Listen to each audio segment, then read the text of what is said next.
I was stationed in Antarctica for a 6-month research assignment. By week 3, I wasn't the only one inside the station anymore. Hey guys, tonight I'm going to tell you a story I've never dared to share before. A story that haunted me long after it ended, and maybe, after this, it'll haunt you too. So before you get too comfortable, hit the like button and subscribe, but only if you enjoy being afraid of the dark. Let me know where you're watching from, and what time it is where you are. Now dim the lights, maybe put on your headphones, and let me take you to where it all began. It's colder than death out here. You can feel it before the plane door even opens, the kind of cold that doesn't just sting your skin, but seeps in deeper, as if your bones are suddenly remembering something ancient and wrong. You step off the ramp onto a wide white nothing. Antarctica. A horizonless world.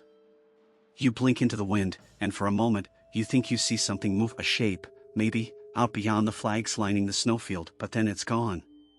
Just your eyes playing tricks.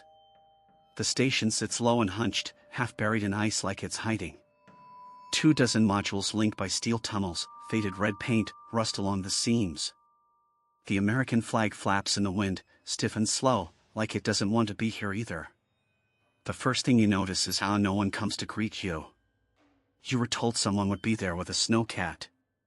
Maybe even a radio call. But the landing crew's already unloading gear and waving you toward the building like they can't leave fast enough. Their eyes don't meet yours. One guy drops your bag and just mutters, "Good luck." You walk. Your boots crunch into the snow, but there's no echo. Just the constant wind and the low hum of the generator somewhere deep inside the compound. The air tastes like iron. The sun doesn't move. It hovers low on the horizon. Midday here lasts weeks, and yet everything feels dusky. Like the light has to fight to stay on. The entrance door groans as you pull it open. Inside, it's warm but silent. A long hallway stretches forward, lined with fluorescent lights, most of them flickering. You pass empty rooms, labs, storage, rec space. There are signs of life, half-eaten food, scattered notes, a game of chess mid-play, but no people. Then you hear it. A soft, rhythmic banging. You follow the sound to a heavy steel door. You knock. It opens just a crack. A woman peers out. Pale skin, hollow cheeks, wide eyes. She doesn't greet you. Doesn't ask your name. Just scans you up and down like she's measuring something. "You're late," she says flatly. Then she opens the door wider. Inside, the rest of the team is gathered around a dim projector, watching footage. Craney, silent. A camera panning across an excavation site, black ice, ropes, and something under the surface.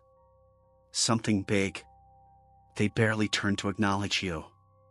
The woman from before, her name is Dr. Sloan, finally introduces herself. She's the lead glaciologist. Says they're short-staffed. Says things have been difficult lately. No one elaborates. She gives you a bunk, a badge, and a schedule. That night, as you lie in the thin cot beneath humming lights, you swear you hear footsteps in the hallway. But no one walks past. And outside, the wind is howling like it's trying to say your name. You wake up disoriented. The light hasn't changed, still that dull, colorless wash seeping through the small frostbitten window. In Antarctica, there's no real night. But something in your body knows it's morning. Or at least, it should be.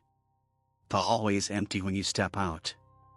Your breath fogs the air, even inside. The heating system hums, but it's uneven warm in one corridor, freezing in the next. You make your way to the mess hall.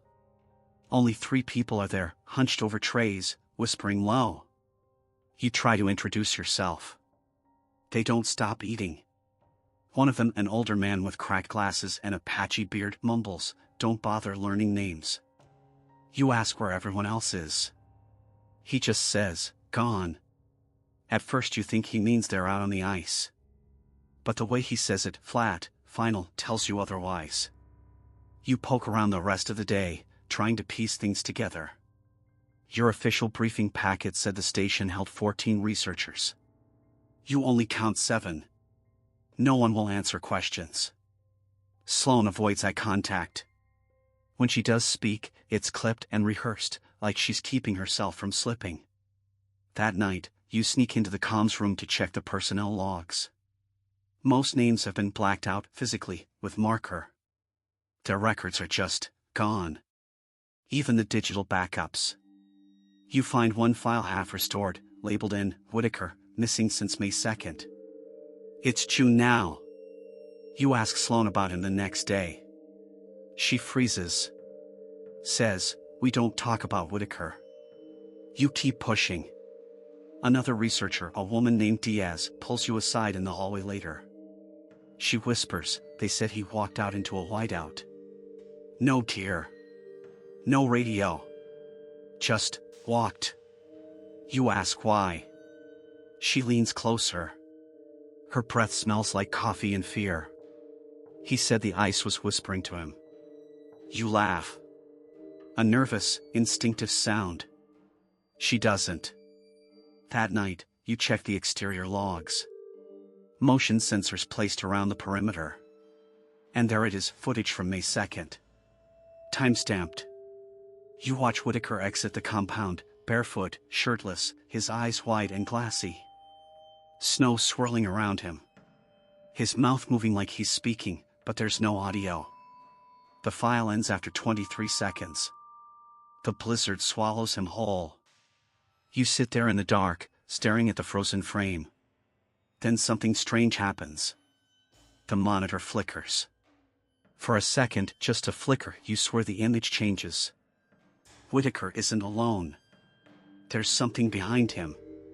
A tall shadow, leaning forward, arms too long, no visible face. You rewind. Play it again. Nothing.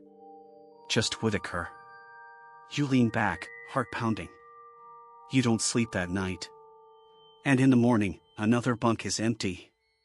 Diaz is gone. No one talks about it. The crew is down to 6 now. It begins snowing that afternoon. At first, it's nothing unusual, light flurries drifting like dust, soft and slow. But within hours, the wind picks up, and the flakes start falling sideways, thick and fast, hammering against the station walls like fingernails. You're trapped inside. Sloane declares a hard lockdown. No outdoor excursions. No comms. The satellite dish has iced over, and no one volunteers to clear it. The last time someone tried during a storm, they didn't come back. You spend most of your time in the rec room, watching the snow pile up outside. But then you notice something strange. The snow isn't white. It's darker, gray, almost ashen. And it's leaving streaks on the window panes. When you rub your sleeve against the glass, it comes away smudged with something black. At first, no one believes you. Then Sandler, the medic, opens the airlock briefly to take a sample. He comes back 10 minutes later, shaking, pale, and furious. He throws the vial onto the table. Inside, a thick, black flake, jagged and brittle, like obsidian. This isn't snow, he mutters. It's organic. You lean in. The flake pulses just once. Like something breathing. He seals it away without another word. No one sleeps that night. The lights flicker more frequently now. The generator growls like it's struggling to stay alive. The vents rattle, whispering strange noises that never resolve into words but feel too intentional to be mechanical. By the third day, the windows are completely blacked out. The outside world is gone. Even the emergency floodlights show nothing past 10 feet. Just swirling black. And that's when the scratching starts. At first, it's faint. Like nails dragging against metal. You assume it's ice shifting. Normal, you tell yourself. Nothing alive could survive out there. Then it gets louder. Sandler hears it too. So does Sloane.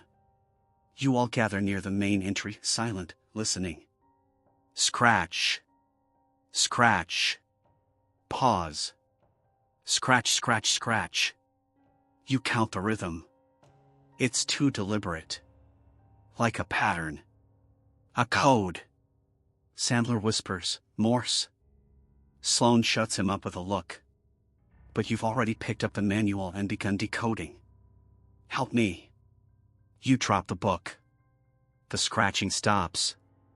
A moment later, the door handle shifts just a twitch. Like someone gently trying to turn it from the other side. You back away. Everyone freezes. Then, nothing. No more sound. Hours pass. The crew disperses. The scratching doesn't return. Until you're alone. Lying in bed, staring at the ceiling, pretending the world hasn't started peeling at the edges. Then it comes again, just behind your wall. Scratch. Scratch, scratch. Pause. You don't decode it this time. You know what it says.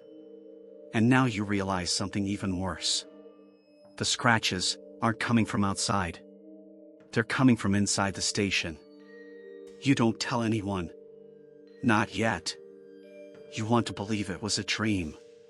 That the scratching behind your wall was your mind unraveling under isolation, bad lighting, the endless hum of generators. But the next morning, something changes.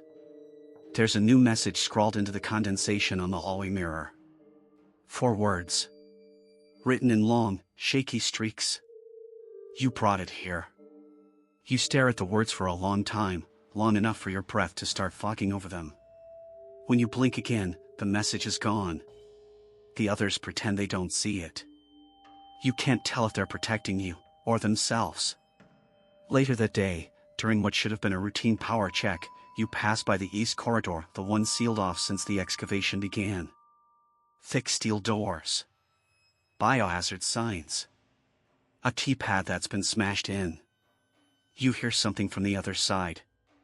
Not scratching this time. Not banging. A voice. Muffled. Rhythmic. Almost melodic. You lean closer. It's whispering your name. Your real name. No one here knows it, not your full one. You used an alias in the paperwork. For safety. For anonymity. For reasons you don't like thinking about. But that voice knows. You stumble back. You try to tell Sloane. She brushes you off. Her eyes are red-rimmed and dry, like she hasn't slept in days. Her hands tremble when she holds her coffee. Do not go near the dig site, she says. It's sealed for a reason. You ask why. Because we found something that shouldn't exist. That's all she gives you. You find Sandler instead. The medic. He's more open. More broken. He takes you into the infirmary, closes the door, locks it. Then he pulls a folder from beneath the floor vent, something he's clearly not supposed to have. Photos. Grainy black and white images of the object they dug up 2 months ago. A massive structure embedded in the ice. Not man-made. Too symmetrical, too smooth.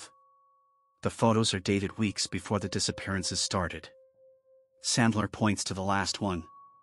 The tunnel. That's when things started talking, he says. You ask what he means.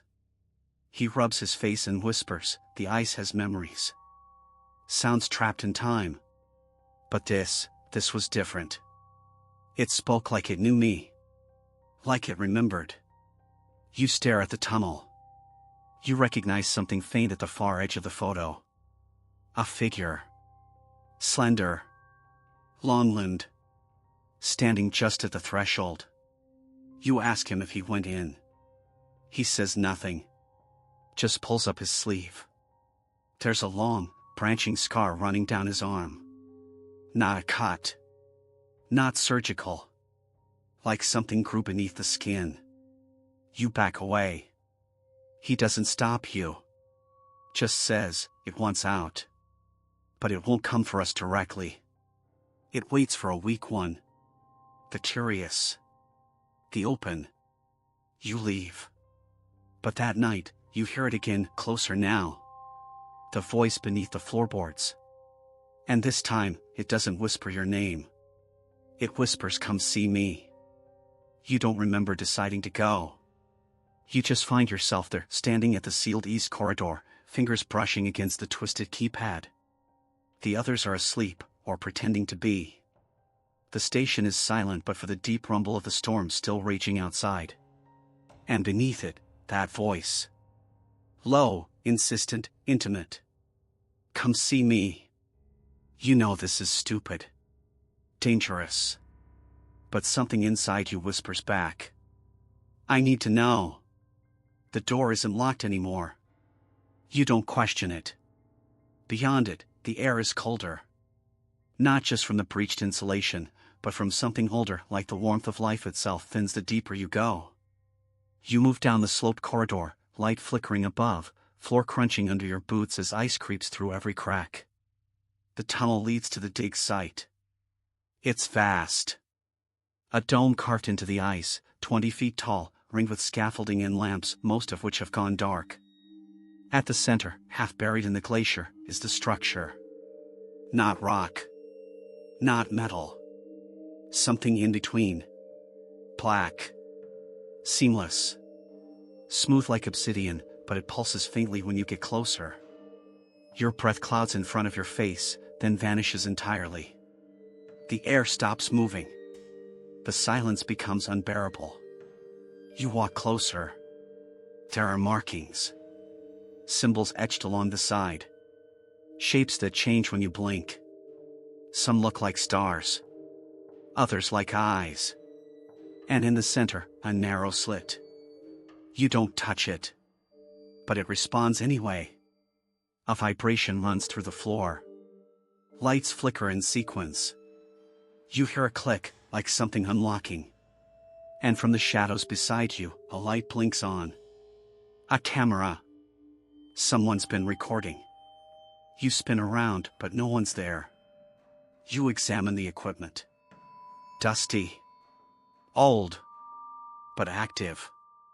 You press play on the last recording. It shows Whitaker, the missing researcher, standing where you're standing. He's talking to someone, but not on camera. His words are soft, half-choked with emotion. I saw it in my dreams, he says. It showed me what's coming. He touches the slit in the structure. It glows faintly. Then the video cuts. A new one starts automatically. This time, it's Sloane. Her voice shaking. We never should have come here. We thought it was just a buried formation. But it's older. It predates human civilization. It knows us. It chooses who to speak to. You pause the video. Something moves behind you. You turn. And the slit in the structure is open. A warm gust of air brushes against your face. For the first time since you arrived, you feel peace. Like it's welcoming you. And then you hear it again. Only it's not speaking from the structure. It's inside your head now. Let me show you. You stumble back, shaking, ears ringing. Then the lights go out. The tunnel is silent. But you're not alone. You run. Back through the corridor, boots slipping on the frost-slick floor, lungs burning in the frozen air. Behind you, something groans deep and metallic, like the structure is shifting, waking. You don't look back. When you reach the main station, the lights are already flickering. Doors that were closed are now wide open. The air feels different, heavier, humid, like something breathing alongside you. You barge into the rec room. Sloane is there, clutching a mug with both hands, eyes locked on the static-filled monitor. She doesn't even flinch when you burst in. They opened it, you say. It's awake. She doesn't look at you. I know. You step closer. Her face is blank, calm, too calm. Like someone who's already made peace with the end. I saw footage, you say. Of Whitaker. Of you. She finally turns, slowly. Her eyes are ringed with black. Not from exhaustion, something else. Like the blood beneath her skin is retreating. I tried to warn them, she says. Before it found a voice. You shake your head. We need to leave. Sloane laughs. Just once. Try and cracked. There's nowhere to go. You check the radio, dead. The weather log shows the storm hasn't let up for 6 straight days. No visibility. No flyovers. No help. You find Sandler in the lab. Or what's left of him. His body is folded backward, jaw unhinged, eyes wide open but rolled back. Carved into the wall in his blood. IT knows your name. Your name. Your real one. You stumble back, bile rising in your throat. The others are missing. Or hiding. Or worse. You don't know anymore. You're alone. And then, the whisper returns. Only this time, it's no longer gentle. You were always meant to find me. It echoes through the vents, the walls, your skull. You clutch your head, fall to your knees. Your vision splits. You're not in the lab anymore. You're there inside the structure. No walls, just endless black, pulsing with red veins of light. You float, or fall, or maybe just exist. A void that breathes, that dreams, that watches. You see it. Not a creature. Not exactly. A shape made of hunger. Memory. It wears faces like clothes. You see Diaz, Whitaker, Sandler, all there. All still screaming. And then it turns to you. It's your turn. Your body snaps back. You're lying on the floor of the lab, nose bleeding, ears ringing. But you're not alone. A figure stands in the doorway. Long arms. No face. Skin like cracked obsidian. It tilts its head like it's learning. Then it says, in your voice, "Hey guys, tonight I'm going to tell you a story." You scream.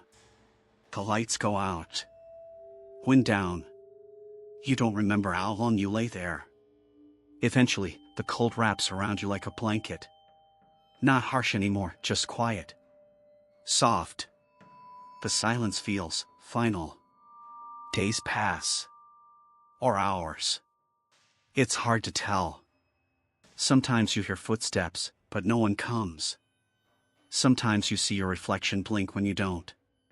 Eventually, the storm ends. Rescue arrives.